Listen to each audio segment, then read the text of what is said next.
আজকে আবারও তোমাদের সামনে আসলাম এইচএসসি ম্যাথ দ্বিতীয় পত্র নিয়ে। আজকে আমি ম্যাথের দ্বিতীয় পত্র থেকে দ্বিপদী বিস্তৃতি অধ্যায় কিছু প্রশ্ন নিয়ে আলোচনা করব। আশা করবো তোমরা আমার এই ভিডিওটি শুরু থেকে যাতে শেষ পর্যন্ত দেখেন সেটা তোমরা খুব সহজভাবে বুঝতে পারবে। আর সেই সাথে আজকে যে আমি তোমাদের সামনে যে প্রশ্নটি সলিউশন করে দেখাবো তা কিন্তু অত্যন্ত গুরুত্বপূর্ণ এবং পরীক্ষায় বেশি বেশি আসে। তাহলে তোমরা দেখলে বুঝতে পারবে। দেখো আমি যে প্রশ্নটি বোর্ডে লিখে রাখছি 1 + x⁴ এর বিস্তৃতিতে 21তম ও 22তম পদ সমান হলে x এর মান নির্ণয় করো। খুবই গুরুত্বপূর্ণ একটা প্রশ্ন। তাই আমি আজকে তোমাদের সামনে এই প্রশ্নটি ভিডিও ক্লাসের মাধ্যমে দেখানোর চেষ্টা করছি। চলো প্রথমে ধরি 1 + x⁴ এর বিস্তৃতিতে 21তম পদ কি হবে? t 20 + 1 = কত?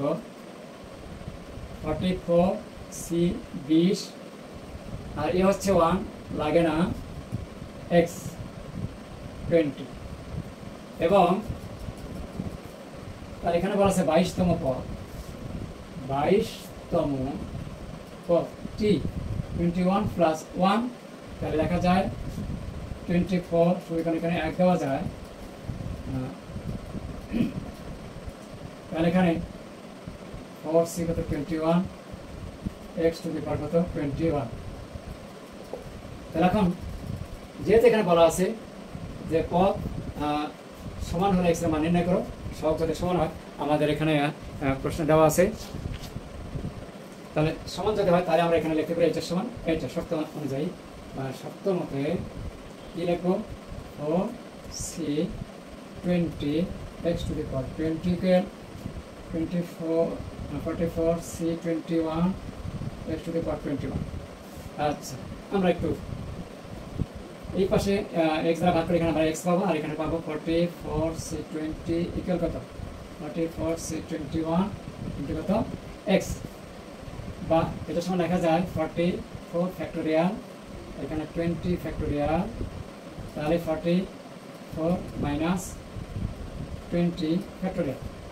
ডান দিকে আমরা পাই 44 ফ্যাক্টোরিয়াল আর এখানে 21 ফ্যাক্টোরিয়াল, 44 - 21 ফ্যাক্টোরিয়াল ইনটু x। ওই পাশে এটা কাটা। এখন আমরা এটাকে আমরা লিখতে পারি, এখানে আবার কি লিখতে পারি? 1/20 ফ্যাক্টোরিয়াল। 44 থেকে 20 বাদ দিলে পাওয়া যায় 24 ফ্যাক্টোরিয়াল আর এখানে x বাই তাহলে 21 ফ্যাক্টোরিয়ালকে আমরা কি লিখতে পারি? 21 * 20 ফ্যাক্টোরিয়াল আর এখানে পাওয়া যায় 23 ফ্যাক্টোরিয়াল 23 ফ্যাক্টোরিয়াল। এখন কিন্তু আমরা এইটা কাটা দিতে পারি। এখানে আমরা লিখতে পারি কত? 24 * 23 ফ্যাক্টোরিয়াল আর এখানে আছে 23 ফ্যাক্টোরিয়াল কাটা। তারপর আমি একটু ডান দিকে হালকা করে লিখে দিচ্ছি।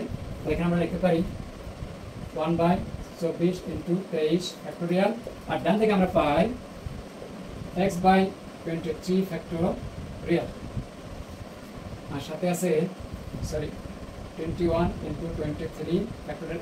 এটা কাটা, তাহলে এই পাশে গুণ দিলে পাওয়া যাবে তাহলে x = কত? অতএব x = 21 বাই কত? 24। অতএব x = 3 দ্বারা কাটি 7 3 8 24। অতএব x এর মান হচ্ছে 7/8 হয়ে গেল। খুবই সহজ। তোমরা যদি মনোযোগ সহকারে ভিডিও ক্লাসটা শুরু থেকে শেষ পর্যন্ত দেখো ইনশাআল্লাহ তোমরা খুব সহজভাবে বুঝতে পারবে। আর তোমরা অবশ্যই জানো গণিত মানে একটু বেসিক জানতে হবে, সূত্র জানতে হবে।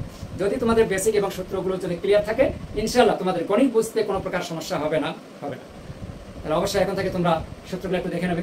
আর যারা এবারে 26-এর পরীক্ষাতে এসেছি পরীক্ষাতে যারা 26-এর তাদের জন্য এই প্রশ্নমালা খুবই গুরুত্বপূর্ণ।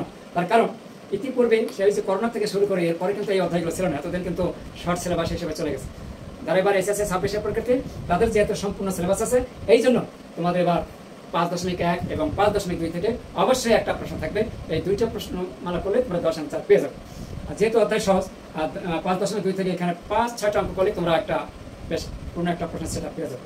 এই ছিল আজকের ভিডিও। আমার এই ভিডিও ক্লাসটি তোমাদের কাছে কেমন লাগছে অবশ্যই কমেন্টসের মাধ্যমে জানিয়ে দেবে। সেই সাথে অন্যদেরকে একটু বেশি বেশি জানার জন্য শেয়ার করে দেবে এবং অবশ্যই কিন্তু ভিডিও দেখার শেষে একটা লাইক দেবে। ধন্যবাদ সবাইকে। আর সেই সাথে আমরা এই ভিডিও ক্লাসে যারা ইউটিউব চ্যানেল থেকে দেখছো তাদেরকে অনেক অনেক অনেক ধন্যবাদ। আর যারা চ্যানেলটিতে নতুন এবং সাবস্ক্রাইব করেনি, ভিডিওটি দেখার শেষে অবশ্যই একটা সাবস্ক্রাইব করে দেবেন। ভালো থাকবেন, আল্লাহ হাফেজ।